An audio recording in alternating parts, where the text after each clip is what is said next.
तो last class में मैंने आपको ES की फुल फॉर्म बताई थी। E stand for ECMA, S stand for script, और सिक्स्थ वर्जन जो था एक्मा स्क्रिप्ट का वो आया था 2015 के अंदर, 2015। तो 2015 में जब ये आपका इंट्रोड्यूस हुआ तो इसके अंदर काफ़ी चीज़ें जो पुरानी थी वो डेप्रिकेट की गई और कुछ नए फीचर्स ऐड ऑन हुए।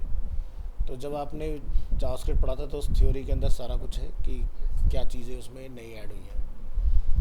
तो यहाँ से देखेंगे हम लोग ES6 में मेजर चेंजेस क्या क्या है 2015 में। What is ES6? ES6 stands for ECMAScript. ECMAScript was created to standardize JavaScript, and ES6 is the sixth version of ECMAScript, and it was published in 2015 and is also known as ECMAScript 2015. तो standardise से मतलब क्या है हमारा कि 2015 से पहले तक जावास्क्रिप्ट हर एक ब्राउज़र में एक जैसा वर्क नहीं करता था। मतलब जैसे वो था ना HTML CSS का प्रॉब्लम कि किसी में कुछ आउटपुट है, किसी में कुछ आउटपुट है, वही सेम प्रॉब्लम थी जावास्क्रिप्ट के साथ भी। बट ES6 में बहुत मेजर चेंजेस हुए और उसके बाद से बहुत सारी प्रॉब्लम्स आपकी जो है ख़त्म हो गई। वैसे ये इन्होंने डाल तो दिया था क्योंकि कुछ लैंग्वेजेस थी जो डिपेंड थी इसके ऊपर। अदरवाइज गूगल बहुत पहले ही इस चीज़ के लिए jQuery लिख चुका था। ठीक है, 2011-12 से पहले के अगर देखोगे ना तो jQuery तकरीबन 2008-9 में इंट्रोड्यूस कर दिया गया था गूगल की तरफ से, क्योंकि उससे पहले का जो जावास्क्रिप्ट था वो इतना पुअर था कि मतलब इंटरनेट एक्सप्लोरर में सब चल रहा है, बाकी भी कुछ चलता ही नहीं था। अब पहले के टाइम में लोगों के ब्राउज़र जो फेवरेट हुआ करते थे वो अलग अलग थे। जैसे इंटरनेट एक्सप्लोरर में क्या होता था कि टैब नहीं हुआ करते थे। अब जितनी वेबसाइट आप अलग अलग चलाओगे उतने नीचे वो विंडो खुल जाती थी, नीचे टास्क बार में जगह ही नहीं बचती थी। तो कुछ ऐसे ब्राउज़र थे जैसे मोजिला और या फिर ओपेरा अपने टाइम का बड़ा फेमस ब्राउज़र था, और जब क्रोम आया तो उसने तो पूरा डिसरप्ट कर दिया और सब क्रोम की तरफ ही, क्योंकि गूगल के अंदर पूरा वर्क स्पेस मिला लोगों को। बट अब आज की डेट में एज वगैरह सब ज़बरदस्त पावरफुल ब्राउज़र बन चुके हैं, किसी में कोई प्रॉब्लम नहीं है, सब बढ़िया काम करते हैं। तो why should I learn ES6? React uses ES6 and you should be familiar with some of new features like classes. ठीक है, एरो फंक्शंस। तो फंक्शन आपको पता है, आप फंक्शन कीवर्ड लिखते हो और फंक्शन का नेम डिफाइन करते हो, पैरेंथेसिस जिसको हम लोग बनाना ब्रैकेट बोलते हैं वो पुट करते हो, कर्ली ब्रेसेस कोड ब्लॉक लगाते हो और एक फंक्शन ना क्रिएट हो जाता है। या फिर फंक्शन हम लोग ऐसे बना सकते हैं, variable x equal to function, और उसके अंदर भी हम लोग फंक्शन बना सकते हैं। बट एरो फंक्शन ने हमें फ्रीडम दिया कि जो फंक्शन का एक सिंटैक्स लिखते हैं हम लोग कि भाई let's say this a function banana bracket curly braces, तो वो 4 लाइन का होता है, एक बेसिक सा। एरो फंक्शन उसको सिंगल लाइन में ख़त्म कर देता है और ये काफ़ी लाइट वेट भी है। फिर ये जो लेट और कांस्टेंट थे वेरिएबल्स के दो नए जो टाइप हैं, ये भी 2015 में इंट्रोड्यूस हुए। एरे मेथड के अंदर जो नया फीचर आया मैप, जिसने ख़त्म कर दिया क्या चीज़, लूप की ज़रूरत ही नहीं रहेगी। जब मैप आया आपको ना फोर लगाना है, ना वाइल लगाना है, ना डू वाइल लगाना है, सारा काम जावास्क्रिप्ट में मैप से ही हो जाता है। ठीक है, खासकर एरे के केस में ये ध्यान रखना है। तो इसलिए यहाँ क्लियरली मेंशन है एरे मेथड्स लाइक मैप। डीस्ट्रक्चरिंग, ये एक बहुत अच्छा फीचर है इसके अंदर। आप एक ही फंक्शन, जैसे क्या होता है ना कि अगर आप कोई कैलकुलेटर वगैरह जिस चीज़ बनाओगे तो आपको अलग अलग फंक्शंस बनाने पड़ेंगे, एडिशन, सब्ट्रैक्शन, मल्टीप्लिकेशन, डिवीजन। डीस्ट्रक्चरिंग में हम लोग एक साथ ही सारे काम कर लेंगे। मॉड्यूल इसके अंदर इंट्रोड्यूस हुए।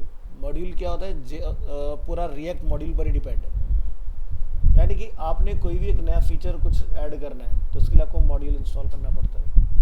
तो मॉड्यूल को कैसे लेकर आना है, तो जैसे अभी तक तो आप क्या करते हो ना, स्क्रिप्ट लिखा और स्क्रिप्ट को क्लोज कर दिया। मॉड्यूल क्या है कि भाई मान लो मैंने एक साइन इन साइन आउट की फंक्शनैलिटी बनाई है, तो आप अभी क्या करते हो, स्क्रिप्ट src करके कॉल कराते हो। मॉड्यूल के होने से क्या होता है, आपको कोई पाथ ही नहीं देना पड़ता, आप सीधे इंपोर्ट लिख दो, जैसे कि रिएक्ट के अंदर होता है।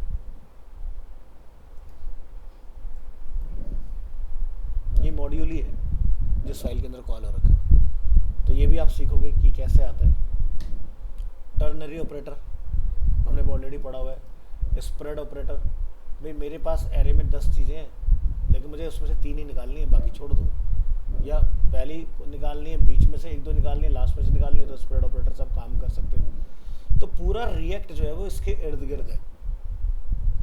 इतना पार्ट अगर हमें आता है तो आप बहुत इजीली रिएक्ट को चला सकते हो। तो वन बाय वन समझते हैं चीज़ों को। सबसे पहले टॉपिक हमारा क्या है, क्लास। तो क्लास ओपन कर लेते हैं। तो यहाँ देखो ध्यान से, ES6 introduced classes. A class is a type of function, but instead of using the keyword function to initiate it, we use the keyword class. Class ध्यान रखना है स्मॉल में ही लिखना है, ठीक है। And the properties are assigned inside a constructor method. हमने जब टॉपिक पढ़ा था क्लास का तो हमने कंस्ट्रक्टर वगैरह भी पढ़ा था। कंस्ट्रक्टर के अंदर हम लोग मल्टीपल वेरिएबल कंटेन करा सकते हैं, जैसे कि नेम हो सकता है, एज हो सकता है, जेंडर हो सकता है, वो अपनी चॉइस में क्या रखना है। तो जैसे अ सिंपल क्लास कंस्ट्रक्टर का स्ट्रक्चर क्या होगा, क्लास कीवर्ड। ध्यान क्या रखना है, जब भी आप कोई क्लास डिफाइन करोगे वो हमेशा कैपिटल लेटर से ही होगा। ऐसा क्यों? जैसे कि जब भी आपने जावास्क्रिप्ट के अंदर कोई ऑब्जेक्ट जब इनिशियलाइज किया होगा, जैसे कि न्यू डेट, तो क्या होता है, डी कैपिटल होता है ना। तो जब भी कोई ऑब्जेक्ट आएगा तो वो क्या होगा, कैपिटल से शुरू होगा। यानी कि अगर मैंने अपने क्लास टेम्पलेट बनाया कार, तो जब ये ऑब्जेक्ट में इनिशियलाइज होगा तो क्या लिखा जाएगा, न्यू कार। तो कार का सी कैपिटल आएगा आपका। तो कंस्ट्रक्टर में हम यहाँ से नेम को रिटर्न कर रहे हैं और नेम को हम लोग दिस के अगेंस्ट बाइंड कर रहे हैं। So notice the case of the class name. We have begun the name car with an uppercase character. This is a standard naming convention for class. Small में बना दोगे नहीं चलेगी, ये ध्यान रखना है। Now you can create object using the car class. तो देखो create an object called my car based on the car class. तो हमने क्या लिखा, constant my car is a variable new car. ठीक है। तो यहाँ देख रहे हैं आप, हमने यहाँ पर इसको एक नेम दिया, Hyundai. The constructor function is called automatically when the object is initialised. तो ये क्या होगा, जब आप इसको प्रिंट कराओगे तो ये आपका जो कंस्ट्रक्टर में आपने नेम लिखा है, आप नेम लिखोगे लेकिन आपको रिटर्न में आएगा Hyundai। अब इसका देखो कैसे काम करता है। फिर इसमें होते हैं मेथड्स, जो हम लोग यहाँ डिफाइन करते हैं कंस्ट्रक्टर के बाद वो मेथड्स होते हैं। जैसे कि हमने यहाँ पर इतना पार्ट डिफाइन किया, हमने एक प्रेजेंट के नाम से मेथड बनाया। अब अगर प्रेजेंट को ध्यान से देखो तो ये it's look like a function, but इसको फंक्शन बोलते नहीं है ये बिल्कुल फंक्शन के स्टाइल में, बट इसको क्या बोलते हैं, मेथड। मेथड में हम क्या रिटर्न कर रहे हैं भाई, हमने यहाँ से इसको दे दिया कोई Hyundai हमारी कार का नेम है, रिटर्न करा हमने I have this dot brand. ठीक है, अब जो ब्रांड है वो क्या है, वो आपने नीचे डिफाइन किया हुआ है, वो क्या है, Hyundai है। तो जब आप डॉक्यूमेंट डॉट राइट करोगे तो my car is variable name dot present method, अपना वहाँ पर क्या लिखा आएगा, आई हैव अ Hyundai। ठीक है, तो क्या रिटर्न आ रहा है, as you can see in the example of, you call the method by referring to the object's method name followed by parenthesis, parameter would go inside the parenthesis। यानी कि आप इस parenthesis के अंदर अपना पैरामीटर भी सेट कर सकते हो। तो एक नॉर्मल क्लास कुछ इस तरह से बनती है। अब सवाल ये आता है कि भाई अगर मुझे ये लाइन ही लिखनी है तो भाई इतना लंबा क्यों लिखना, ये काम तो मैं खाली डॉक्यूमेंट डॉट राइट के अंदर सीधे लाइन छाप सकता हूँ। तो क्या होगा, जो आप लाइन यहाँ डायरेक्ट लिख दोगे आई हैव ए Hyundai, तो वो डायनामिक नहीं हुआ भाई। आपको अगर अपडेट करना पड़ेगा तो कैसे करोगे, नहीं कर पाओगे।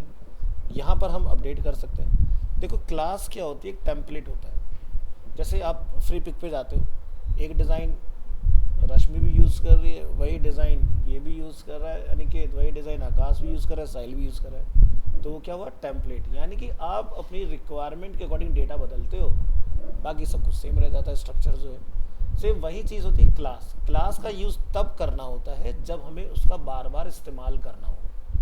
अगर आपको लगता है कि मेरा इस तरह का कोई रिपीटेशन नहीं है, ठीक है, तब आप ये काम मत करो, क्योंकि इस एक लाइन के चक्कर में आप इतना बड़ा कोड लिख लोगे, फ़ायदा कुछ है नहीं। लेकिन आपको लग रहा है कि भाई मेरे को अलग अलग ब्रांड दिखाने पड़ेंगे, तो उस केस में class is a best approach. समझ गए, क्योंकि हम यहाँ पर किसकी बात कर रहे हैं, अभी ब्रांड की बात कर रहे हैं। तो ऐसे आपका हो सकता है आगे जाके कोई और ब्रांड आ जाए। इसको कुछ सम सॉर्ट ऑफ ऐसा समझो कि भाई मान लो आपको टोटल करना हो, चलो कुछ प्रैक्टिकल करके देख लेते हैं। यहाँ पर माई ऐप है ना,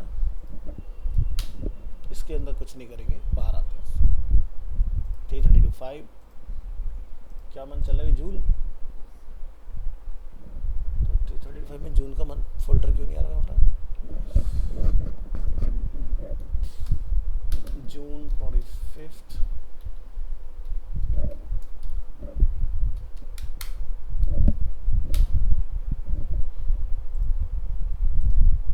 आज का डेट होगी 06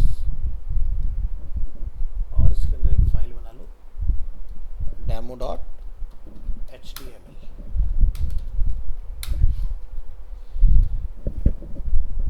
एक स्क्रिप्ट बना लो, एक फंक्शन बना लो, हमें कुछ कैलकुलेशंस करनी है। जान चली भी जाएगी तो क्या दिक्कत है, हम तो JS चला रहे हैं ना, सीधे यहाँ से राइट क्लिक करें सीधे चलेगी। HTML है ना, तो हमने यहाँ पर एक वेरिएबल बनाया और इसको हम लोग लिख देते हैं क्या, variable x equal to 5, variable y equal to 10, variable z equal to x plus y, और डॉक्यूमेंट डॉट राइट जाके कर देंगे यहाँ पर।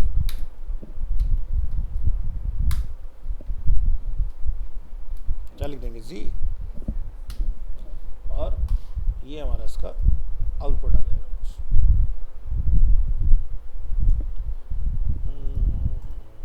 कुछ गलत किया क्या? अच्छा हमने कॉल तो किया ही नहीं ना, तो फंक्शन को कॉल कराओ। क्या लिख देंगे,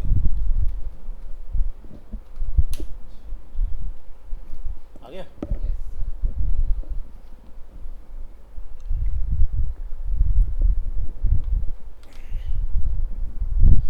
अब मुख्तार तुम्हें दोबारा टोटल करना पड़ जाए किसी वैल्यू का, तो क्या करोगे?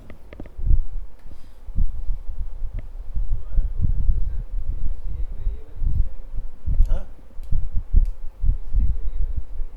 फिर से एक वेरिएबल यूज करोगे, या कह सकते हो फिर से एक फंक्शन बनाओगे, है ना? तुम क्या करोगे?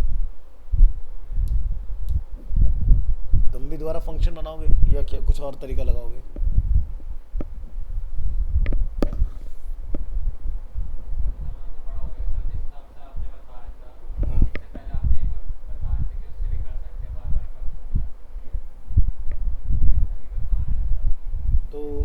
जब भी हमें टोटल करना हो तो हमें इस तरह से नहीं जाना है। ये तो हो गया एक आध बार अगर आ रहा है हमारे पूरे प्रोजेक्ट के अंदर टोटलिंग तो ठीक है, बट अगर आपको बार बार अगर टोटल करना पड़ रहा है तो ये अप्रोच सही नहीं है। तो जिसका बेटर तरीका क्या हो सकता है, टेम्पलेटिंग। मैं इसको कमेंट करूँगा, कॉपी करके इसको दोबारा से पेस्ट करेंगे। आपको बस ये पता होना चाहिए कि वैल्यू कितनी टोटल करनी पड़ेंगी आपको, एक या दो। अगर मुझे पता है एक या दो वैल्यू तो मैं लिख दूंगा a, b। हमने क्या करे, दो पैरामीटर बना दिए। पैरामीटर में जाके बस हम यहाँ पर इतना बोलेंगे, रिटर्न करो यहाँ से a प्लस बी। ठीक है, इतना कर दिया हम लोगों ने। तो बस अब जब भी आपको कहीं टोटल करना हो क्या लिखेंगे, डॉक्यूमेंट डॉट राइट।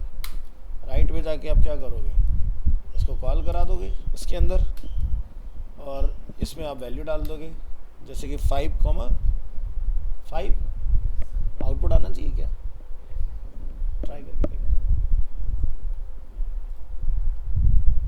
कितना आ रहा है, 10। अब रश्मि को हो सकता है दोबारा ज़रूरत पड़ गई कि भाई उसके बाद कुछ अलग नंबर है, उसने लिख दिया 15 + 5 यहाँ पर, और एक BR लगा देते ताकि एक लाइन में ना आए। वैसे हम लोग उसके आगे भी प्लस लिख सकते हैं, है ना रश्मि, है ना? तो आप जितनी मर्जी का टोटल कर सकते हो ना। तो इस तरह की जब कभी कुछ एक्टिविटी आपके पास हो, ठीक है, तो आपको फंक्शन ऐसा बनाओ कि एक बार लिख दिया कोड, काम चल रहा है। अगर हम ये ना सीखें तो हम बार बार यही कर रहे होंगे और कोड लंबा हो रहा होगा। तो लंबा कोड लिखना तारीफ नहीं है, छोटे कोड में बढ़िया आउटपुट होना चाहिए, वो ज़्यादा ज़रूरी है। ऐसे ही काम के लिए यूज़ होता है क्लास। ठीक है, अब क्लास कब लगाएं, जब आपका कॉन्सेप्ट बहुत बड़ा हो जाए। ठीक है, अब जैसे जब तक रिएक्ट का वर्जन 18 नहीं आया था ना, तो 16 वर्जन तक सबसे ज़्यादा काम जो होता था वो क्लास में ही होता था। और सोचो कि पूरा पेज क्लास से ही बनाना पड़ता था, ठीक है, क्लास कंपोनेंट। बट अब लकीली तुम लोग 18 में आ गए हो, तो तुम्हें क्लास का यूज़ बहुत कम करना पड़ेगा, सारा काम फंक्शन से ही हो जाएगा तुम्हारा। बट सीखना दोनों है, क्योंकि जब जॉब पर जाओगे तो ऐसा तो नहीं हमेशा नया ही बनाओगे, पुराना काम भी आ सकता है, ठीक है। तो ऐसा नहीं कि रिएक्ट ने क्लास को डिसकंटिन्यू कर दिया, बट जो क्लास के पास पावर थी वो आज की डेट में सारी पावर फंक्शन के पास भी है। चॉइस इज योर कि आपको कौन सा अच्छा लगता है। अनडाउटली आपको फंक्शन ही पसंद आएगा जो सीख लोगे, क्योंकि वही सबसे ज़्यादा अच्छा लगेगा। चलो सीखते हैं इसको, थोड़ा सा एडवांस करते हैं। तो हमने यहाँ तक देख लिया था, प्रेजेंट मेथड बनाया हमने। अब क्लास में बात आती है इनहेरिटेंस की, कि क्या मैं एक क्लास के किसी मेथड को दूसरी क्लास के साथ शेयर कर सकता हूँ कि नहीं। बहुत ज़रूरी है, क्योंकि जब टेम्पलेट बनाओगे तो टेम्पलेट को आपको बाइंड भी तो करना पड़ेगा। तो to create a class inheritance use the extends keyword, ठीक है। एक्सटेंड का मतलब ही ये हुआ कि मैंने अगर एक क्लास बनाई है, ठीक है, गैराज के नाम से, तो उसको मैं किसी और के साथ भी शेयर करना चाह रहा हूँ। क्योंकि गैराज का मतलब ये तो नहीं कि एक ही गाड़ी आएगी उसके अंदर, 2 भी हो सकती हैं, 3 भी हो सकती हैं, जितनी भी हो, तो जितनी होंगी उतनी के साथ हम लोग शेयर कर लेंगे। सो वही सेम हम लोग यहाँ पर समझेंगे। एक हमारे पास है क्लास कार कंस्ट्रक्टर, जिसमें हम लोग ब्रांड के नेम की बात कर रहे हैं, प्रेजेंट मेथड। इतना पार्ट तो पहले का कॉपी पेस्ट। अब हमने एक और बनाया, इस बार क्या है, पहले था ब्रांड, अब हमारे पास है मॉडल। क्लास क्या है, मॉडल, लेकिन हम कह रहे हैं कि एक्सटेंड करो कार को इसके साथ। अब क्या होगा, कंस्ट्रक्टर में जब आप लिखोगे तो पहले वाले का नेम और नए वाले का नेम, ठीक है, दोनों को रख लो। इसके बाद जब भी कोई कार, मतलब जब भी कोई क्लास आपकी एक्सटेंड की जाती है किसी दूसरी क्लास के साथ, तो आपको ध्यान रखना है वो नेम लिखना पड़ेगा सुपर। सुपर फंक्शन का काम क्या रहेगा, उसमें आपको बताना पड़ेगा कि उसमें आपने कंस्ट्रक्टर में वैल्यू क्या रखी थी, वो सेम वैल्यू आपको इधर पास कर देनी है, ठीक है। इसके बाद आप क्या लिख दोगे, this dot model equal to हमारा नेम, हमने यहाँ पर क्या डिफाइन किया था, मॉडल शॉर्ट में, तो वो यहाँ डिफाइन कर दो। अगर मैं मॉडल पूरा भी लिख दूँ तब भी कोई दिक्कत वाली बात नहीं है, लिख सकते हैं, कोई दिक्कत नहीं है। इसके बाद हमने यहाँ पर एक नया मेथड बनाया, क्या, शो। हमने यहाँ पर रिटर्न कराया दिस डॉट प्रेजेंट, जो क्लास का मेथड है, एक्सटेंड इसके अंदर किया है हमने, तो इसलिए चलेगा इसके अंदर। हमने लिखा दिस डॉट प्रेजेंट, यानी कि यहाँ पर लिखाएगा I have a Hyundai and it is a Exter model, है ना। तो यहाँ पर आप लिखेंगे कांस्टेंट माई कार। अब तुम्हें कार वाली क्लास का जिक्र नहीं करना है, क्योंकि कार का जो भी डेटा है, कार ने अपना डेटा सारा मॉडल के साथ शेयर कर लिया। आप यहाँ लिखेंगे न्यू मॉडल, लेकिन ब्रांड का नेम और मॉडल का नेम आप यहाँ बताओगे, दोनों चीज़ें, ठीक है। और जब आप इसको चला के देखोगे, है ना, और यहाँ और इधर देख लो कोड के अंदर, ये हमने लिखा हुआ है, एक ये क्लास कार, इस कार को हमने एक्सटेंड कराया मॉडल के अंदर। मॉडल में जब हमने एक्सटेंड कराना है, ध्यान रखना मॉडल कंस्ट्रक्टर के अंदर आपको कार कंस्ट्रक्टर का नेम पास करना होगा, सुपर के अंदर आपको कंस्ट्रक्टर का नेम बताना पड़ेगा, और ये आपका कॉमन ही जो आपने दिस डॉट ब्रांड लिखा है वो सेम ही रहेंगी चीज़ें, और उसके बाद आपका ये वर्क कर जाएगा। ध्यान रखना जिस क्लास को एक्सटेंड कराते हो वो फिर ऑब्जेक्ट नहीं बनता, जिसमें एक्सटेंड हुआ है उसमें आपको प्रीवियस और करंट दोनों को पास करना होता है, ठीक है। दैट्स वाई आपका यहाँ पर ये काम करेगा। बैक आएंगे, the super method refers to the parent class, जो हमने यहाँ लिखा था। By calling the super method in the constructor method we call the parent constructor method and get access to the parent's properties and method. तो जब आप ये super लिखते हो तो आपका जो पहले मेथड लिखा था वो इस वाली क्लास में कॉल हो जाएगा आपका, ठीक है। तो ये था आपका क्लास और क्लास का इनहेरिट। इसका डिटेल डेमो आप आगे चल के देखो, अभी हम लोग जावास्क्रिप्ट में देख रहे हैं, फिर रिएक्ट के साथ दिखाएंगे कैसे काम कर रहा है। अब बात करते हैं फंक्शन की, ठीक है, जो कि आप सबसे ज़्यादा यूज टू है चलाने में, ठीक है। तो प्रेस करेंगे कंट्रोल यू। फंक्शन ऐसे भी बनाया जा सकता है, हेलो इक्वल टू फंक्शन और यहाँ से रिटर्न करा दोगे, और जब आप हेलो को कॉल करोगे तो रिटर्न के अंदर जो भी वैल्यू होगी वो आपको मिल जाएगी। अब इसका डेटा कहाँ रेंडर हो रहा है? आईडी डेमो के अंदर।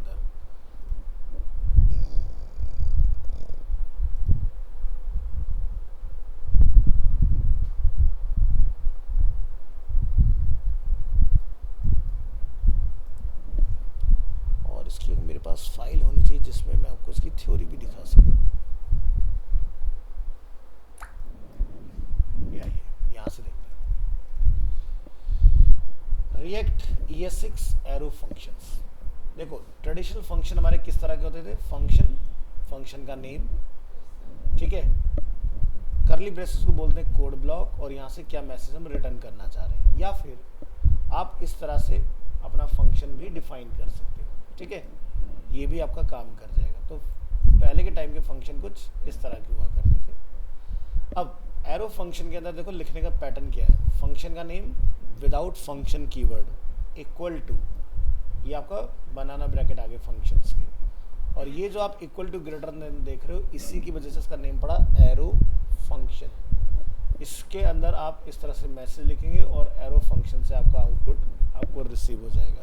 ये देखो, तो काम तो सेम ही हो रहा है, 3 लाइनें बन रही हैं, छोटा काम हुआ कोड, अब होगा छोटा। चलो, it gets shorter if the function has only one statement and the statement returns a value. You can remove the brackets and the return keyword. अगर आपको दिख रहा है कि आपके फंक्शन में सिर्फ एक ही लाइन प्रिंट होनी है, आपको किसी चीज़ की ज़रूरत नहीं है, सब हटा दो, ठीक है। डायरेक्ट लिखो फंक्शन का name equal to parenthesis arrow function और सीधे अपना स्टेटमेंट लिख दो। अब देखो कोड एक लाइन में शॉर्ट हो गया, ठीक है, ये चीज़। अब इसकी और पावर देखो क्या क्या कर सकते। This works only if the function has only one statement. अगर आपका फंक्शन में मल्टी लाइन के लॉजिक लगे हुए हैं तब तरीका बदलेगा, तब तरीका ये वाला चलेगा, ठीक है।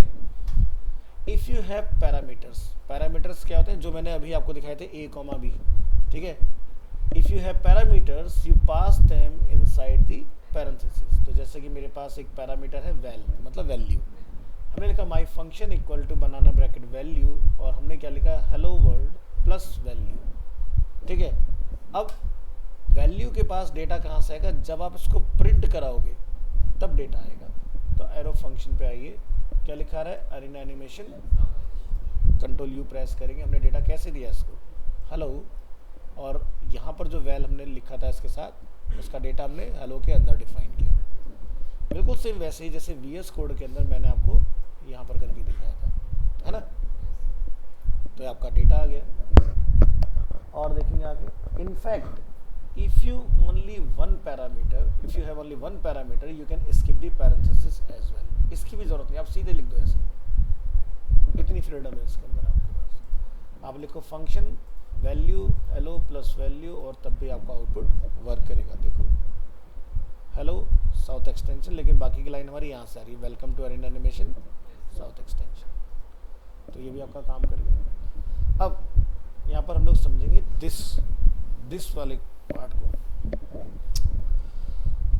What about this keyword? अब जैसे दिस कीवर्ड के केस को अगर हम लोग समझें, दिस यानी कि जिस एलिमेंट के लिए लिखते हो उसको बिलोंग करता है। जैसे आपने देखा होगा इनलाइन CSS, तो वो क्या होता है? दिस को बिलोंग करता है, यानी कि जिस पे लिखोगे उसी पे इफेक्टिव होगा।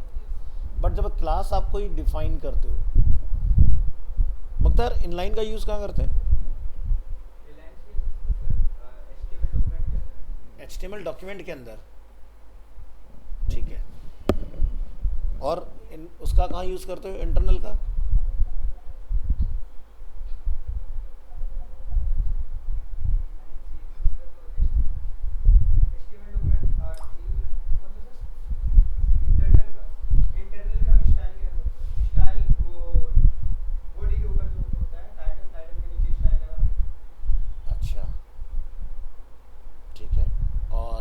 इनलाइन इनलाइन का सर आप HTML बॉडी के अंदर जो भी पार्ट में हमें CSS लिखना हो वहाँ जाके हम स्टाइल लगा के दे सकते हैं। एक्सटर्नल CSS की फाइल बना के स्टाइल ऑफ CSS और वहाँ CSS।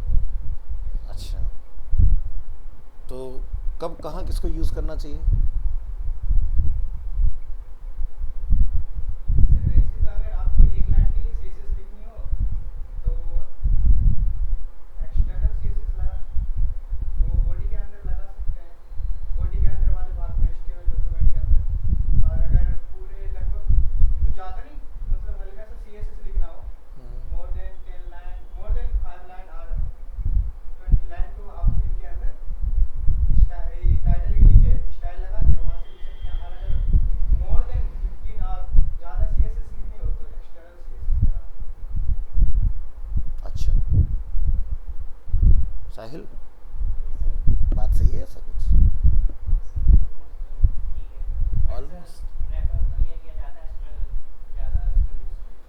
ज़्यादा यूज़ करनी चाहिए, ठीक है।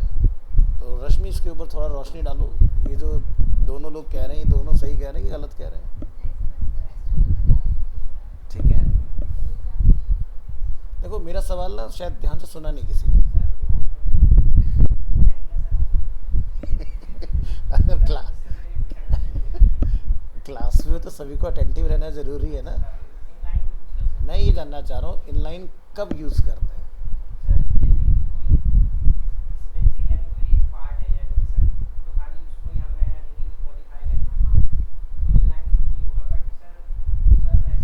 तो स्पेसिफिक पार्ट को तो मैं इंटरनल और एक्सटर्नल से भी कर सकता हूँ। देन फिर इनलाइन को कैसे जस्टिफाई करोगे इंटरव्यू में?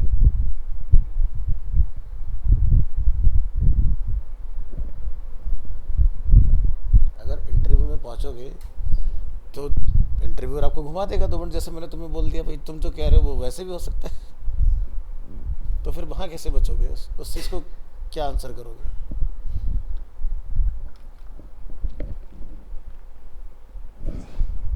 चलो क्लास का आंसर बताओ, छोड़ो इनलाइन को, छोड़ो क्लास का आंसर। अभी अभी बात करेंगे, क्लास के ऊपर रोशनी डालो। क्लास कब क्लास का यूज़ करते हैं हम लोग?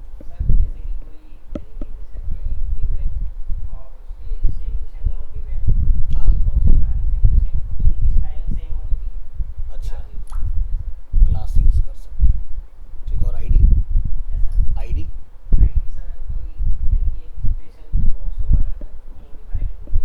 मॉडिफाई, जैसे कि मॉडिफाई से मतलब?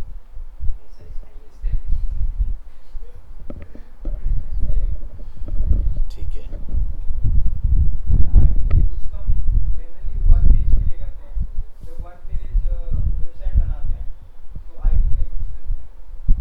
अच्छा, हाँ, अच्छा। और उसके अलावा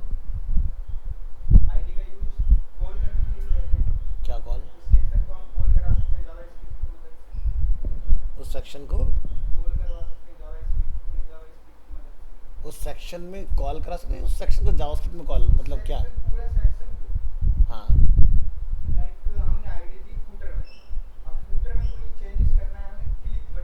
ठीक है। और हम अगर इंटरव्यू में बोल दिया क्लास से कराओ, फिर क्या करोगे?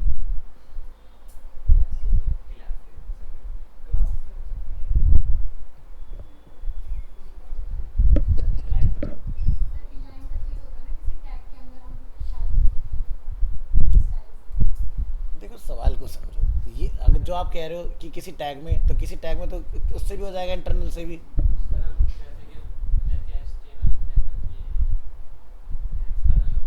हाँ, हाँ,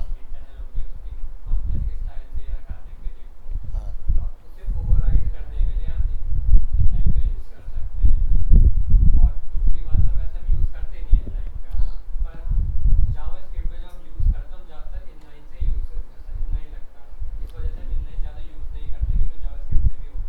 हाँ, क्योंकि जावास्क्रिप्ट से जब आप किसी पर्टिकुलर आईडी को मैनिपुलेट करने जाते हो और आप लिखते हो स्टाइल डॉट, तो वो इनलाइन ही होता है, ठीक है।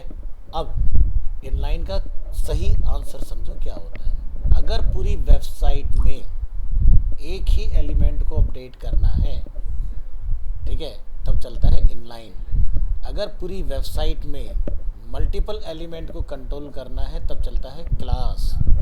और अगर वेबसाइट के अंदर किसी एक स्पेसिफिक यूनिक एरिया को आपने 2 तरह से मैनेज करना हो, 2 वे, जावास्क्रिप्ट से भी और इन टर्म्स ऑफ सीएसएस, उस केस में चलता है आईडी। आईडी पावरफुल है, इनलाइन को छोड़ के वो सबको रिप्लेस कर सकता है। क्लास जो होता है ना, क्लास को क्या होता है, आपका आईडी रिप्लेस कर देता है, ठीक है। तो इस चीज़ का थोड़ा सा ध्यान रखो। इनलाइन अगर सिर्फ एक एलिमेंट को अपडेट करना हो, एक, ठीक है, अगर आपको लग रहा है कि भाई मुझे ज़्यादा की ज़रूरत है, तब यूज़ करो क्लास का। इसलिए गूगल कहता है कि 5% से ज़्यादा इनलाइन पेज में नहीं होना चाहिए, नहीं तो आपकी वेबसाइट इंडेक्स नहीं होगी, ठीक है। तो इस चीज़ का ध्यान रखना है हमें। चलो दिस को समझते हैं। दिस कीवर्ड जैसे इनलाइन एक पर्टिकुलर एलिमेंट को बिलोंग करता है, वैसे कुछ है दिस। अब जैसे कि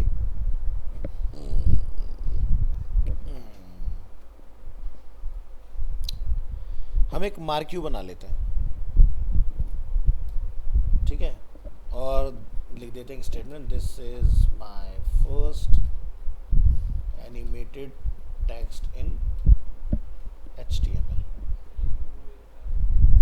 हाँ, तो ये क्या होगा, ऐसे एनिमेट हो जाएगा। अब इसको हमें रोकना हो तो हम क्या कर सकते हैं, तो या तो आप पूरी कोड को लंबा करो, यहाँ जाओ, स्क्रिप्ट जाओ, फिर इसको एक रेफरेंस नेम दो, आईडी, और फिर जाके आप इसको रोको।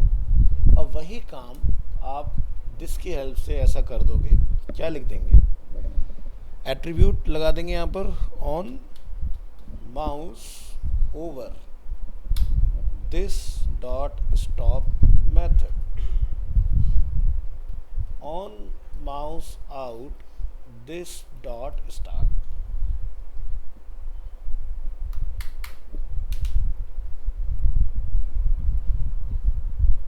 ठीक है, काम हो गया। दिस मतलब जिसके ऊपर भी आपका पॉइंटर होगा, या वो कुछ भी हो सकता है, वो बटन भी हो सकता है, वो कोई एलिमेंट हो सकता है, जैसे मार्क्यू क्या है, एक एलिमेंट है, तो क्या इसी को ही बिलोंग करेगा। अब मान लो आपके पेज में 10 मार्क्यू हैं, ठीक है, एग्जाम्पल के लिए मैं एक मार्क्यू और बना लेता हूँ, 2-3 बना लेते हैं। This is my first, second and third. क्या होगा अब ये हमने 3 बना दी ना, तो क्या होना चाहिए, आउटपुट क्या होगा, तीनों चलेंगे या नहीं चलेंगे, चलने चाहिए। ऐसा क्यों लगता है तुम्हें चलने चाहिए थे? हाँ हाँ, सब पे अलग अलग दिस है। वैसे चलने ना चलने पीछे दिस का कोई काम नहीं है, वो तो उसको रोकने चलाने के लिए। भाई HTML तो अपना काम करेगा ना। भाई मैं माउस को नीचे रख लेता हूँ और यहाँ देखो तो तीनों चलेंगे, इसमें तो जावास्क्रिप्ट की काम ही नहीं ना। जावास्क्रिप्ट तो यहाँ इंटरवीन करेगी, भाई देखो वो रह गया, ये रह गया, है ना। तो दिस क्या कर रहा है, इंडिविजुअली सबको कंट्रोल कर रहा है। अब यही काम अगर हमें करना पड़े जावास्क्रिप्ट के अंदर, तो मुझे क्वेरी सेलेक्टर ऑल लगाना पड़ेगा, फिर जाके मुझे करना पड़ेगा। और जिसको क्वेरी सेलेक्टर नहीं आता, फिर वो क्या करेगा, अलग अलग फंक्शन बनाएगा, ठीक है, अलग अलग आईडी देगा, फिर जाके वो कंट्रोल करेगा, ठीक है। तो इसका मैनेज करने का और तरीका क्या हो सकता है, ऐसे सिमिलर टास्क के लिए आईडी बेस्ट चॉइस नहीं होती। आईडी में क्या करोगे आप, जैसे मार्क्यू 1, मार्क्यू 2, मार्क्यू 3, क्या फायदा, है घटिया काम है। आप सीधे देखो गेट एलिमेंट्स बाय नेम होता है ना, गेट एलिमेंट्स। एलिमेंट क्या है, मार्क्यू, हमने बता दिया, बस हमने उसको बोला माउस ओवर पे ये होगा, माउस ओवर पे ये होगा, एक ही बटन से तीनों कंट्रोल हो जाएंगे, है ना। नहीं तो आपको फिर वो सस्ता वाला जो तरीका है, 3-4 फंक्शन बनाओ, चलाने की 3 अलग, हटाने लगा उड़ाने की 3 अलग, तब जाके हो। तो इसलिए दिस छोटे मोटे काम के लिए दिस सबसे बेस्ट अप्रोच है, ठीक है।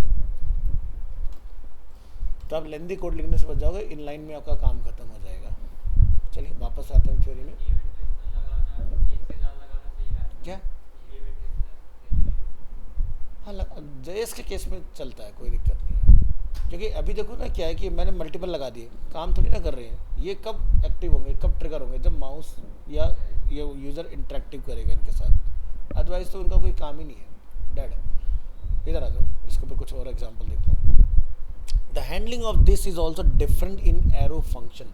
एरो के केस में ये अलग तरीके से वर्क करेगा compared in regular function. In short, with arrow function there is no binding of this. In regular function, this keyword represented the object that called the function, which could be the window object, the document object, a button or whatever. कोई भी element हो सकता है। With arrow function, this keyword always represents the object that defined the arrow function. So let us take a look at 2 examples to understand the difference. Both examples called a method twice. First, when the page load and once again when the user clicks a button. अब जैसे हमने एक function बनाया ABC, अब ABC की choice मेरी है ना कि वो ऑटोमेटिक चलेगा या क्लिक पर चलेगा। तो वही हम लोग यहाँ करने वाले हैं कि भाई हम जो फंक्शन बना रहे हैं वो दो तरह से चलेगा, ठीक है, एक बार ऑटोमेटिक ऑन लोड के ऊपर और एक बार क्लिक के ऊपर। The first example use a regular function and the second example uses an arrow function. The result shows that the first example two different object window and button and the second example returns the header object twice. देखो, with a regular function this represents the object that called the function। तो हमारे पास एक class है header के नाम से, constructor ने यहाँ पर बनाया है दिस डॉट कलर, कलर की वैल्यू हमने क्या रखी है रेड। हमने यहाँ पे लिखा है अपना चेंज कलर फंक्शन। ध्यान रखना अब ये मेथड नहीं है, अब क्या है फंक्शन है, क्योंकि भाई इसके आगे कुछ लिखा हुआ है चेंज कलर और हमने चेंज कलर के अगेंस्ट क्या लिखा function document dot gate element by ID और हमने यहाँ पर इसके अंदर अपेंड करा दिया दिस को। चलिए अब constant my header equal to क्या कर हमने न्यू हेडर और हमने लिखा window dot add event listener load, यानी कि लोड इवेंट होता है हमारा। अगर लिसनर में लिखते हैं तो ऑन कभी नहीं आता और अगर डायरेक्ट लिखते हो एट्रीब्यूट पर जाके तो लिखना पड़ता है ऑन लोड और ये मेरा ट्रिगर हो जाए। तो हमने क्या लिखा माई हेडर क्या है हमारा, ठीक है, हमारा जो ये हमने ऑब्जेक्ट बनाया है और उसके अंदर हम क्या ट्रिगर करा रहे हैं फंक्शन चेंज कलर, ठीक है। और यही सेम चीज़ हम बटन पे चला रहे हैं ऐड इवेंट लिसनर क्लिक माई हेडर डॉट चेंज कलर। चलो पहले नॉर्मल फंक्शन का देखते हैं आउटपुट। तो क्या लिखा रहा है ऑन लोड पर ऑब्जेक्ट विंडो, अब मैंने इसको क्लिक किया तो क्या लिखा रहा है ऑब्जेक्ट HTML बटन एलिमेंट, यानी कि ट्रेडिशनल फंक्शन जो है वो दोनों को अलग अलग चला रहा है। लेकिन अगर आप चाहते हो कि आउटपुट सेम मिले मुझे तो देखो इस तरह से ट्राई करो। हमने क्या लिखा है इस बार चेंज कलर एरो फंक्शन और हमने सेम वही बाइंडिंग की, बस ये लाइन बदल दी हमने, ओनली ये लाइन हमने चेंज की है यहाँ पर, ये डिफरेंस है बस। बाकी देखो माई हेडर डॉट चेंज कलर दोनों में सब सेम है। क्या लिखा रहा है ऑब्जेक्ट और जब आप अगेन क्लिक करोगे तब भी क्या लिखाएगा ऑब्जेक्ट। तो इसका पढ़ो यहाँ पर remember these differences when you are working with functions sometimes the behaviour of regular function, ठीक है, is what you want, if not then use arrow function. अगर आपने नॉर्मल फंक्शन का इस्तेमाल किया लेकिन आउटपुट आपका वो नहीं आ रहा जो आप चाह रहे हो तो उसको इमीडिएट रिप्लेस कर दो विद एरो फंक्शन, तो आपको वो रिजल्ट मिल जाएगा जो आप उससे लेना चाह रहे हो। तो ये थे आपके फंक्शंस डिफरेंट टाइप। फिर क्या आपके पास वेरिएबल, तो वेर लेट कांस्टेंट में फ़र्क कौन बताएगा, हाँ साहिल बताएगा। बिल्कुल सही बात।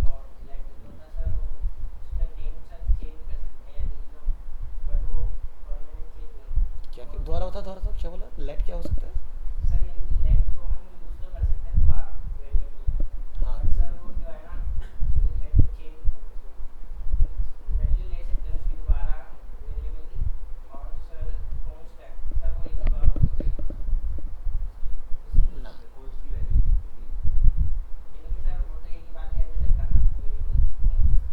रश्मि सही है गलत है सही, मुख्तार तुम बताओ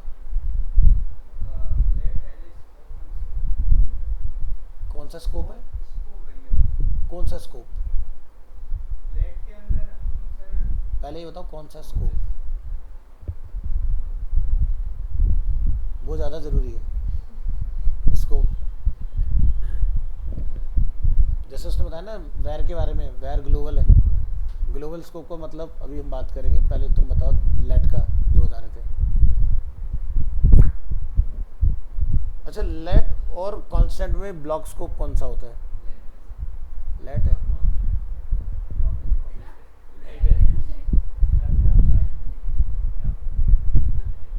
लेट और कांस्टेंट में ब्लॉक स्कोप कौन सा होता है, दो नहीं होते हैं, ठीक है, इंटरव्यू में ऐसे ही होगा, तो दोनों ही ब्लॉक स्कोप होते हैं। दोनों फ़र्क बताओ क्या होता है।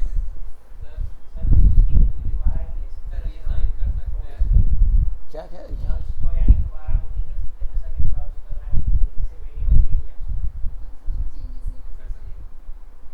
कॉन्स्ट तो उसको ये बोलना कॉन्स्ट को अपडेट नहीं कर सकते।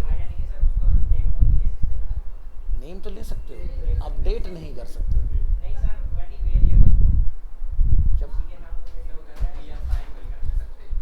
तो वो तो उसमें भी होता है। ब्लॉक का मतलब क्या होता है? ब्लॉक का मतलब क्या हुआ? अगर तुमने सुनो, अगर तुमने लिखा लेट x इक्वल टू 5, तो जब तुम दोबारा चलाओगे चलेगा ही नहीं। ब्लॉक का मतलब क्या हुआ? यानी कि x तुमने यूज कर लिया तो वो चलेगा ही नहीं। सेम वो कांस्टेंट के साथ भी है। दोनों में फ़र्क क्या होता है? दोनों ही ब्लॉक स्कोप होते हैं, लेकिन फ़र्क क्या है? लेट को मैं अपडेट कर सकता हूँ, मुझे लगता है आगे जाके 5 की वैल्यू मुझे 10 करनी है, कांस्टेंट को नहीं कर सकते। ये फ़र्क आता है, ठीक है? तो ध्यान रखो, इंटरव्यू में ऐसी चीज़ बोल लो कि तुम ना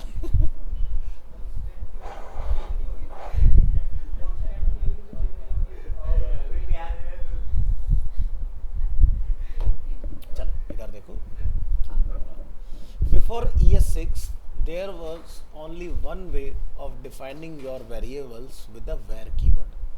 ठीक है? If you did not define them, they would be assigned to global object. Unless you were in strict mode, then you would get an error if your variable were undefined. Now, with ES6, there are 3 ways of defining your variables: var, let, constant. देखो, नए लोग जो 2015 के बाद के हैं वो वैर का इस्तेमाल ही नहीं करते, उन्हें लेट और कांस्टेंट ज़्यादा अच्छे से समझ में आता है। हम ठहरे पुराने तो हम वैर से भी काम चला लेते हैं बढ़िया से, हमारी अंडरस्टैंडिंग बहुत अच्छी है इसके साथ। बट अगर आप मॉडर्न उसमें चल रहे हो तो वैर का इस्तेमाल ही छोड़ दो। आज की डेट में आप लेट और कांस्टेंट को चलाओ। ये 2 वेरिएबल कमाल के हैं। अगर आपको लगता है कि मुझे एक वेरिएबल से एरर नहीं लेना, जैसे क्या होता है ना कि सबसे कॉमन नेम होता है जब जावास्क्रिप्ट करते हैं variable x equal to variable y equal to. अब मुझे ध्यान नहीं रहा कितना लंबा कोड मैंने लिखा कि x मैंने कहीं चलाया था कि नहीं चलाया था, तो वैर के साथ x जो है वो आपको परेशान कर देगा। लेकिन अगर तुमने लेट के साथ डिक्लेयर करा होगा और x दोबारा जब लिखने जाओगे वो तुरंत एरर कर देगा वहीं पर ही लिखते टाइम ही कि भाई x जो है वो ऑलरेडी इन यूज़ है। ठीक है? वैर के केस में नहीं मना करेगा, आपको कहेगा ले लो आगे जाके भुगतो लेट तुरंत रोक देगा आपको। जैसे एग्जाम्पल यहाँ समझो, हमने लिखा variable x equal to like 10। अब देखो मैं यहाँ पर दोबारा अगर लिख दूँ x इक्वल टू 15, तो क्या ये मुझे मना कर रहा है? नहीं कर रहा ना मना, क्योंकि ग्लोबल स्कोप है। यहीं पर जैसे आप वैर को बोलोगे क्या, ये देखो नीचे वाला और ऊपर वाला, can not redeclare block scope variable. अब जो तुम कह रहे थे ना उसी का आंसर देता हूँ। लो कांस्टेंट कर लो तब भी सेम ही आएगा। क्या लिखा रहा है? क्या एरर का टाइप बदला? वही रहा ना। वैल्यू अपडेट कर सकते हो लेकिन कांस्टेंट में वो भी नहीं होगा, जो लिख दिया वही रहेगा। ठीक है?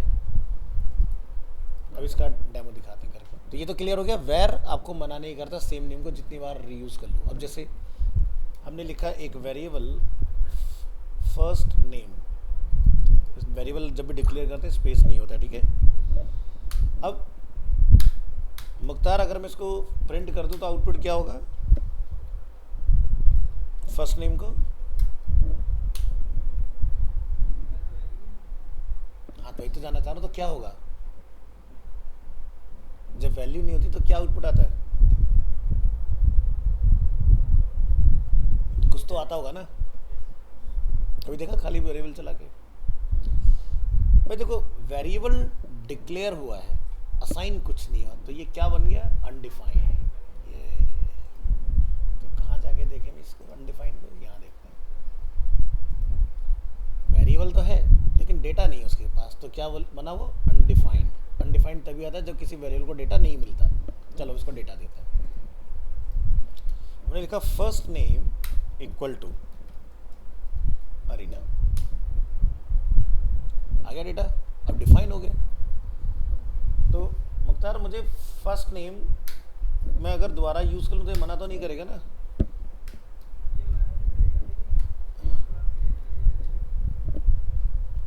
टास्क बस यही कि अरीना एनिमेशन दोनों को प्रिंट करा दो, इसी कंडीशन में। कैसे करोगे?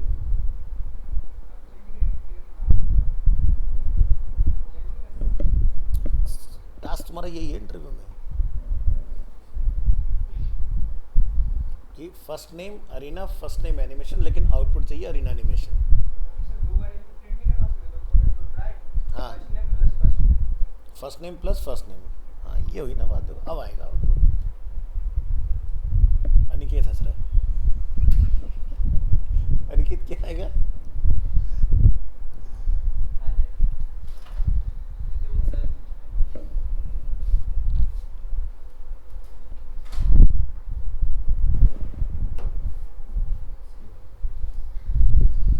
अभी अगर जो तुमने थ्योरी लगाई अपनी कि फर्स्ट नेम 2 बार लिख दो, अगर आना ही होता तो पहली बार में अरीना ना ले आता, एनिमेशन क्यों लाता?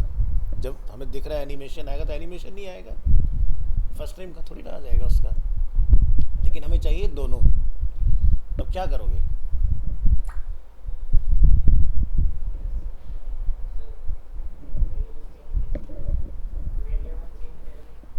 नहीं कर सकते ना, यही तो टास्क है। आसान तो बहुत अच्छा है, तुम लिख दो फर्स्ट नेम लास्ट नेम, दोनों को प्रिंट करा दो, आउटपुट झट से आ जाएगा। कैसे?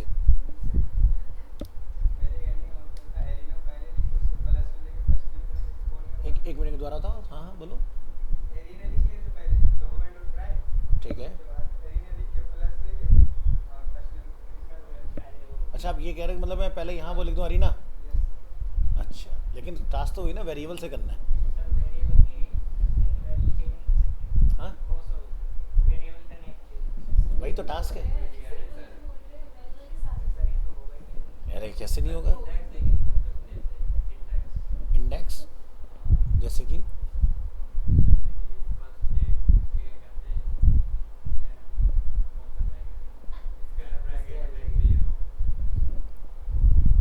एरे बनाने की बात कर रहे हो फिर, लेकिन हमारा टास्क ये है वेरिएबल।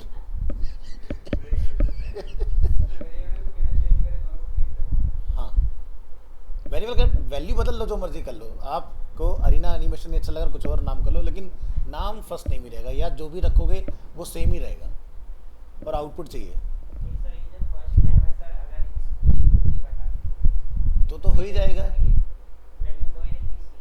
हाँ,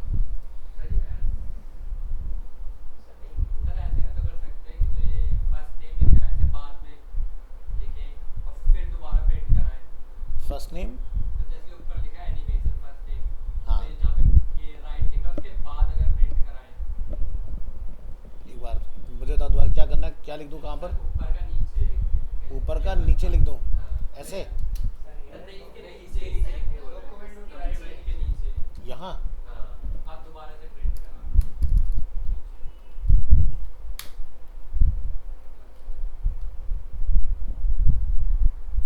तो दिमाग चल गया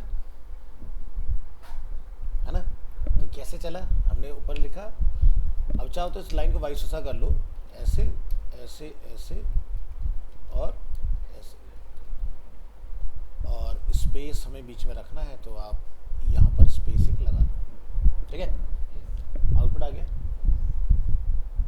तो इम्पॉसिबल कौन बोल रहा था अभी? Nothing is impossible. या तो हमसे हो नहीं रहा या हमें समझ में नहीं आ रहा। इम्पॉसिबल कुछ नहीं है कंप्यूटर की दुनिया में, जो तुम्हें इम्पॉसिबल लगता है वो कोई दूसरा पॉसिबल कर लेगा उसको। अब इसी का सबसे बढ़िया तरीका क्या है? ऑपरेटर्स पढ़ के आए थे हम। कौन सा ऑपरेटर लगाओगे?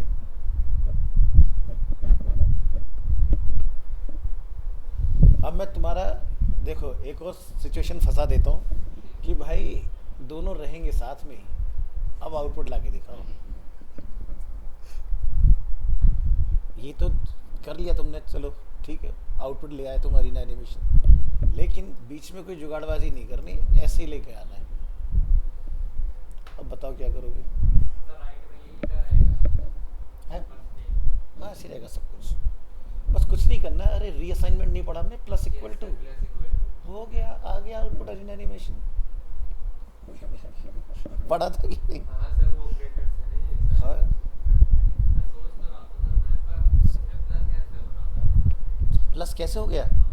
देखो सीधी सी बात है, मैं इसको हटा के यहाँ पर कुछ ऐसा कर देता हूँ। एक वेरिएबल है हमारे पास x, x के पास क्या है 5 है। अब मुझे x को अगर अपडेट करना होगा तो मैं क्या लिखूँगा, x प्लस इक्वल टू मैंने लिख दिया 10। तो अब यहाँ पर x की जो भी डेटा है प्लस उसके अंदर में क्या डाल दिया, 10 और डाल दिया। अब जब तुम यहाँ पर डॉक्यूमेंट डॉट राइट करोगे तो x के पास अब टोटल कितना होना चाहिए, ऐसे हो गया। इस तरह से हम सर मल्टीपल टाइम यूज कर सकते हैं। तो यही तो मैंने सिखाया भाई। वैर के केस में क्या होता है, जितनी मर्जी बार यूज कर लो, लेकिन यही चीज अगर आप उसमें जाओगे किसके अंदर, जैसे कि ये तो खैर चली जाएगा आपका। एक और चीज दिखाता हूँ आपको, बड़ी कमाल की है जो वैर कर सकता है। मैंने यहाँ पे क्या लिखा, डॉक्यूमेंट डॉट राइट एक्स। अब क्या होगा, चलेगा? कैसे चल जाएगा, ग्लोबल है। हाँ भी साहिल, इम्पॉसिबल क्या लगता है? साहिल कह रहे जावास्क्रिप्ट में पहले ही बड़ा परेशान चल क्या लिखा रहा है, क्यों अनडिफाइंड आ रहा है अभी ये बताओ। ग्लोबल तो कह रहे थे तुम, तो तुम तो कहते ग्लोबल है।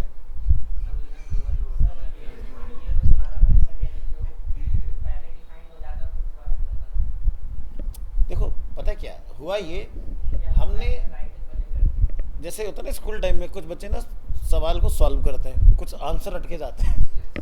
उसने आंसर तो सही लिख दिया, सवाल सॉल्व किया ही नहीं। भाई सीधी सी बात है, तुम आउटपुट ले रहे हो लेकिन इनपुट तो दो। इनपुट है उसके नीचे, तो आउटपुट पहले कैसे आ जाएगा भाई? JavaScript is a line by line executable computer code. हम एक्स मांग रहे हैं, एक्स है कहाँ, है ही नहीं, इसलिए वो चला ही नहीं। ठीक है, तो तुम्हें इंटरव्यू में ऐसे छोटे छोटे माइक्रो टास्क दिए जाते हैं जेएस के अंदर, तुम्हारे सिर्फ ये चेक करने के लिए नॉलेज को कि कितना तुम कॉन्फिडेंट हो अपने डेटा को लेके। नहीं तो क्या होगा, तुम बार बार उठ के जाके चलो, तब तो लकीली जीपीटी तुम्हारे पास अवेलेबल है तो कहोगे भाई आउटपुट नहीं आ रहा, तो वो इसलिए नहीं आ रहा, पता चल जाएगा। नहीं तो क्या होता है, आप सीनियर के पास भागोगे, वो क्या होगा 5-10 बार तुम्हारे सुनेगा, इसको हटाओ यार, दूसरा बंदा लाओ, ये तो मेरा टाइम खराब कर रहा है ना। तो ध्यान रखो कि जब तक कोई चीज़ है ही नहीं, एग्जिस्ट ही नहीं करती, बनी ही नहीं, तो कैसे हो जाएगा। ये तो वाली बात हो गई कि बेटा पहले आ गया, बाप बाद में आएगा, ये कैसे संभव है तो पहले उसके फादर को तो लाओ, तभी तो आउटपुट लेके आओगे। चल आगे देखते हैं। अब मैं अगर यहाँ पर वैर लिख दूं तो एरर बना, क्यों बना? क्योंकि वेरिएबल x डिक्लेयर हो चुका है। आप उसको रीअसाइन कर सकते हो लेकिन वैर नहीं लिख सकते अब दोबारा, तो ये गलत बन जाए। अब देखो यहाँ पर क्या लिखा आएगा, एक्सपेक्टेड, और यहाँ क्या लिखा आ रहा है, वेरिएबल डिक्लेरेशन एक्सपेक्टेड। अब जब प्लस लगा होगा तो ये एक्सेप्टेबल नहीं होगा। अगर मैं यहाँ लिख दूँ वेरिएबल x इक्वल टू 10, अब बताओ आउटपुट क्या होगा?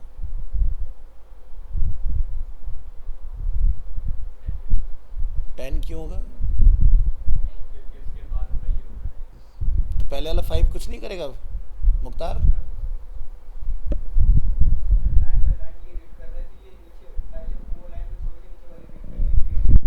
बिल्कुल सही, क्योंकि देखो क्या हुआ, कोड ने पढ़ा x की वैल्यू 5, लेकिन जैसे वो नेक्स्ट लाइन में चला, x के जो उसने डेटा अपने ब्रेन में स्टोर किया वो रिप्लेस हो गया विद 10, तो 10 चलेगा, इसकी कोई वैल्यू वर्क नहीं करेगी आपकी। ध्यान रखना, रीअसाइन करते वक्त हम दोबारा से कीवर्ड का इस्तेमाल नहीं करते हैं। चलो ठीक है, इसका आंसर सही है, चलो दिखा भी देता हूँ चला के, आपका 10 ही आएगा आउटपुट इसका। अब क्या होगा,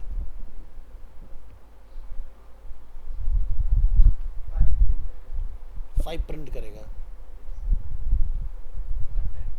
हाँ 10 करेगा, क्यों करेगा? कैसे रीसाइन हुआ?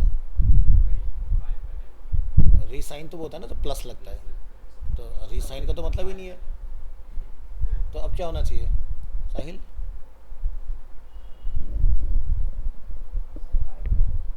5 होगा, कितने लोगों को लगता है चलो 5 होगा? मेजोरिटी में हाथ खड़े करो। डरो नहीं है, क्या दिक्कत है? सीख। कितने लोग लगता 5 प्रिंट होगा? 10 होगा 10 होगा। फर्स्ट टाइम जब बढ़ेगा हाँ। तो x की वैल्यू 5 है, ठीक है। लेकिन वेरिएबल तो हमारा x डिक्लेयर है ना वहाँ पे। हाँ। और जब वो नीचे आएगा तो हाँ। जब देखेगा x की वैल्यू 10 है, वो 10 प्रिंट करके देगा। 10 प्रिंट करके दे देगा। बिल्कुल सही, 10 ही आएगा इसका आउटपुट। अब मैं यहाँ लिख देता हूँ लेट। अब बताओ। हाँ, अब क्या होगा? तो ये तो तुम्हें क्लियर हो गया ना कि वेर अगर मैं इक्वल टू के केस में चला रहा हूँ वेरिएबल चल जाता है। लेट के केस में हमने देख लिया नहीं चलता। तो अभी हमारा लेट के केस में आउटपुट क्या हो जाना चाहिए?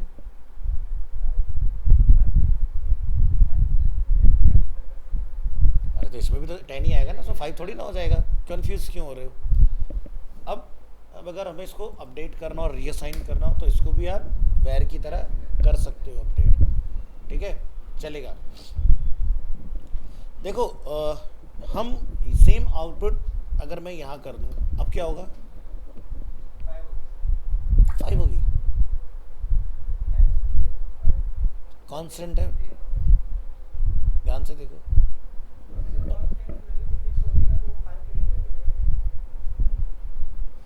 इसका भी आपका जो आउटपुट है कुछ नहीं होगा। क्यों नहीं होगा? क्योंकि कांस्टेंट एक बार डिफाइन हो गया नहीं चला सकते। इसे बंद कर दो आउटपुट मिल जाएगा। ठीक है, ये होता है डिफरेंस। नहीं तो तुम्हें ज़िंदगी में कभी लेट और कांस्टेंट का डिफरेंस नहीं पता चलेगा। कांस्टेंट को दोबारा मैंने बोला था ना, कांस्टेंट अपडेट नहीं होता है, वो जो लिख दिया वही रहेगा। लेकिन कभी भी इस तरह की कैलकुलेशन के लिए कांस्टेंट मत चलाना। कब चलाएंगे? जब ऑब्जेक्ट से रिलेटेड बात आती है, क्योंकि ऑब्जेक्ट कभी भी अपडेट नहीं करते हम लोग। जो लिखा है हम वैसा ही लेते हैं उसको। तो क्या यूज़ करते हैं? कांस्टेंट। तो आपके सबसे ज़्यादा जो रिएक्ट में यूज़ होंगे वो कांस्टेंट ही होंगे। और शायद आपने देखा भी होगा जितने मैंने वेरिएबल लगाए थे कांस्टेंट ही हम लोग चला रहे हैं। ठीक है, ऐसा नहीं कि लेट वहाँ यूज़ नहीं हो सकता है, बट आपको डिफरेंस पता होना चाहिए। अब अच्छे से समझ में आ गया? वेर के बारे में बताओ, कोई भी एक अच्छे से समझाना। वेर क्या कर सकता है और क्या नहीं कर सकता?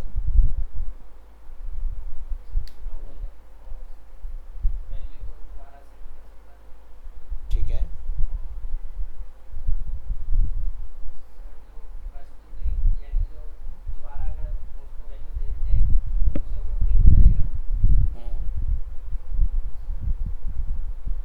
वेर के कोई साइड इफेक्ट बताओ। मतलब डूज तो चलो हो गए, डोंट्स क्या है उसके? हाँ,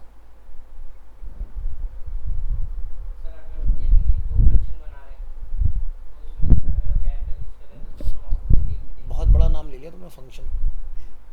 भाई फंक्शन तक पहुंचे नहीं हम। फंक्शन अपना अपना आप में एक स्कोप है, अलग टॉपिक है वो। क्या? हाँ, तुम वही तो मैं कह रहा हूँ, तुम बड़े टॉपिक पे पहुंच गए। जब फंक्शन के अंदर चलेंगे तब बात करेंगे उसकी। अभी नॉर्मली बताओ, अभी बाहर की बात करो, अंदर बाद में पहुंचेंगे। वैसे तुम्हारा सही है जो तुम्हारी अंडरस्टैंडिंग है। अगर मैंने कोई वेरिएबल फंक्शन से बाहर बनाया है तो मैं उसको फंक्शन के अंदर एक्सेस कर सकता हूँ। अब तुम फंस गए, बाहर एक्सेस कर पाओगे?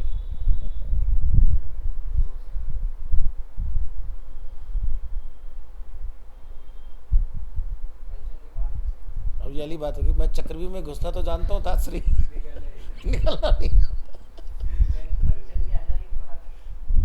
तुमने तो बताया, मैं तो उसी के आंसर दे रहा हूँ। हाँ, फिर उसके बाद अगर मुझे बाहर लेना हो तो? हाँ, कैसे?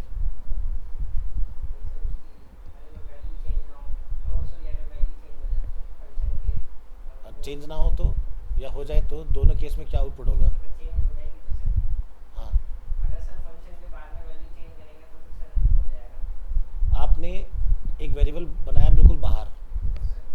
ठीक है, तो पहले ग्लोबल का कॉन्सेप्ट समझो। लेट और तुम्हारा जो वैर होता है, अगर लेट को भी तुम फंक्शन के बाहर रखोगे तो वो भी ग्लोबल में ही कंसिडर होता है, ठीक है। लेकिन अगर मैंने कोई वेरिएबल वैर कीवर्ड के साथ फंक्शन में बना दिया या मैंने लेट के साथ फंक्शन बना दिया तो सिनेरियो पूरा बदल जाएगा।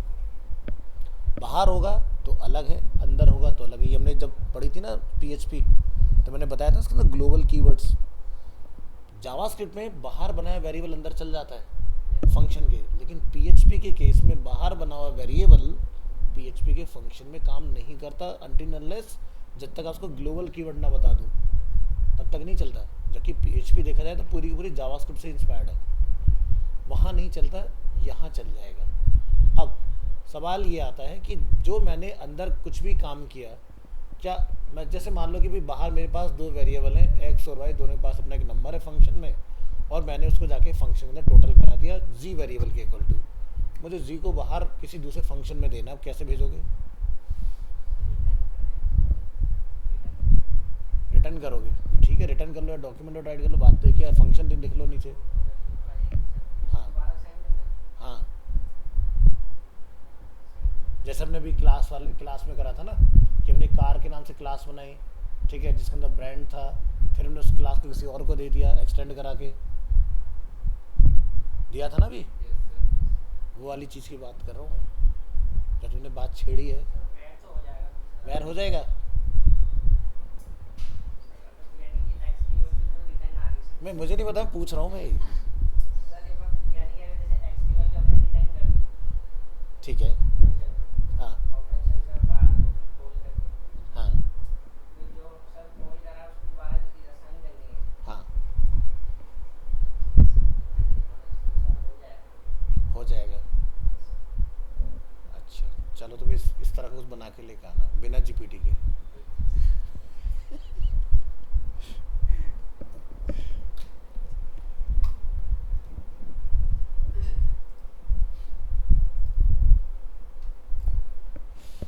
तो जो इस फाइल में आप समझोगे वो ऑलरेडी हम लोगों ने डेमोन्स्ट्रेशन करके समझ लिया ऑलरेडी। जैसे कि वेर जो अपना कीवर्ड है, ठीक है, हम कोई कीवर्ड अगर नहीं लगाते हैं तो वो जाता है बाय डिफ़ॉल्ट ग्लोबल में, ठीक है।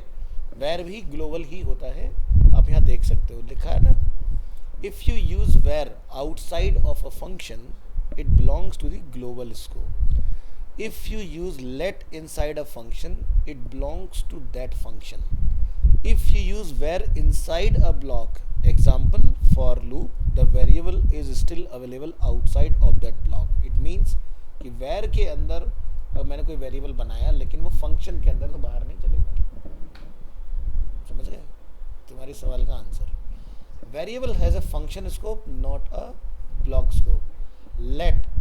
लेट के अंदर हमने जैसे कोई डेटा डिफाइन किया, let is a block scope version of var and is limited to the block or expression where it is defined. If you use let inside of a block, for example for loop, the variable is only available inside of that loop. where में काम बाहर कर जाता है लेकिन let में बाहर काम नहीं करेगा। So let has a block scope. Constant में अगर हमारे पास कोई वैल्यू है, constant is a variable that once it has been created its value can never change। जो कि हमने भी देख ही लिया, मैंने चेंज करना चाहा नहीं हुआ, उसने एरर बना दिया। सो constant again has a block scope, यानी कि अगर कांस्टेंट एक्स आपने लिख दिया, अब एक्स को उसके नीचे दोबारा लिखोगे चलेगा ही नहीं, ठीक है। The keyword constant is a bit misleading, क्योंकि काम तो दोनों सेम ही कर रहे हैं तो थोड़ा सा कन्फ्यूजन रहता है ना। वैसे तो तुम्हारा मैंने दूर कर दिया, कैसे समझते जरा। It does not define a constant value, it defines a constant reference. Constant value से क्या मतलब है हमारा, जो चीज़ें पहले से पूर्व निर्धारित है। जैसे पाई की वैल्यू क्या होगी 3.17 है ना, ऐसे होता है ना। तो ये हुआ कांस्टेंट, यानी कि सेट है, जिसमें सूरज सुबह को ही निकलता है या कुत्ता भौंकता है, गा तो नहीं सकता ना, तो यूनिवर्सल ट्रुथ ऐसी चीज़ होती कांस्टेंट। तो वही सेम चीज़ हम यहाँ पर देख रहे हैं, लेकिन ध्यान रखना यहाँ कांस्टेंट से मतलब ये नहीं कि मुझे कोई कांस्टेंट वैल्यू बनानी है। मुझे कोई भी वैल्यू, मैंने जैसे अनिकेत लिख दिया तो अनिकेत क्या कांस्टेंट हो गया उस वेरिएबल में, उसको अब कोई भी चीज़ अपडेट नहीं कर सकती, ठीक है। Because of this you can not री असाइन अ कांस्टेंट वैल्यू। ये हमने अभी ट्राई करने की कोशिश की थी, नहीं हुआ था। अगर मैं एरे बना देता तो वो भी नहीं चलेगा, ठीक है। और रीअसाइन अ कांस्टेंट, बट क्या कर सकते हो, change the element of constant array. मान लो कि मेरे पास एक एरे है अनिकेत, और अनिकेत के अंदर बहुत सारे मैंने चीज़ें वैल्यू पास की 1 2 3 4 5 6, उनको आप कर सकते हो, ठीक है। Change the properties of constant object. Properties जैसे क्या हो गई, जैसे हमने एक पर्सन ऑब्जेक्ट बना लिया, उसके जैसे फर्स्ट नेम, लास्ट नेम, आई कलर, ये चीज़ें तो वो मैं कर सकता हूँ, ठीक है। तो इस तरह की चीज़ें आप कर सकते हो, इस तरह की चीज़ें आप रीअसाइनमेंट नहीं हो सकता, बस ये ध्यान रखना है। कांस्टेंट रीअसाइन नहीं होता है, लेट हो सकता है, वेर भी हो सकता है। वेर एक वेरिएबल को 2 बार यूज़ करने की फ्रीडम देता है, लेट मना करता है कि नहीं, एक बार जो लगा दिया ख़त्म करो, नया अपना वेरिएबल बनाओ। क्योंकि वेर की अगर तुम्हें हैंडलिंग नहीं आएगी तो तुम परेशान हो जाओगे, यार ये मैंने यूज़ कहाँ कर रखा है, जो आउटपुट आप लाना चाहोगे वो आएगा नहीं, दिक्कत ये आएगी आपको। तो आज का हम लोग यहाँ तक रखते हैं, और वेरिएबल अच्छे समझ में आ गया, ब्रशअप हो गया बढ़िया से, ठीक है। ध्यान रखना, क्योंकि दोनों ही ब्लॉक स्कोप होते हैं तो फंस जाते हो तुम उसके बाद में। तो लेट में डेटा अपडेट किया जा सकता है, कांस्टेंट में नहीं किया जा सकता। किया जा सकता है तो क्या, ऑब्जेक्ट, ठीक है, उसकी प्रॉपर्टी, जैसे पर्सन ऑब्जेक्ट है तो उसके अंदर हम लोग की लगाते हैं ना, एरे में तो डायरेक्ट डेटा स्टोर कर देते हो, ठीक है। और जब हम लोग ऑब्जेक्ट बनाते हैं उसके अंदर, तो उसमें हम लोग की बनाते हैं, ठीक है। अगर एरे में वो काम करते हैं तो हम लोग क्या बनाते हैं उसको, बाय डिफ़ॉल्ट जो आप एरे बनाते हो उसको कौन सा बोलते हैं, इंडेक्स एरे, कौन सा एरे होता है। और अगर मैंने उसके अंदर कोई की लगा के बनाया तो वो क्या बन जाता है। अगर मैं लिखा फर्स्ट नेम इक्वल टू मान लो अनिकेत, एरे में अगर मैं काम करूँ तो वो क्या कहलाएगा, कौन सा एरे है वो, मल्टी डायमेंशनल। नाम सुना है मल्टी डायमेंशनल एरे का, जावास्क्रिप्ट नहीं पढ़ा है आपने, ये कहाँ से आया था। नहीं, ये हमारे पास बैच में कौन से से आया था, बूटस्ट्रैप से। नहीं तो ये जावास्क्रिप्ट में था यार, नहीं था जावास्क्रिप्ट में, इसने ध्यान से नहीं पढ़ा था, ये जावास्क्रिप्ट में था, ये था जावास्क्रिप्ट में था।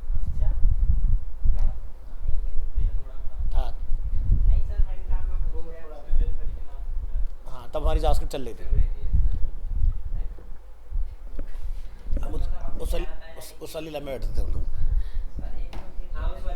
हाँ, मेरी हाथी वाली मैं बोलता नहीं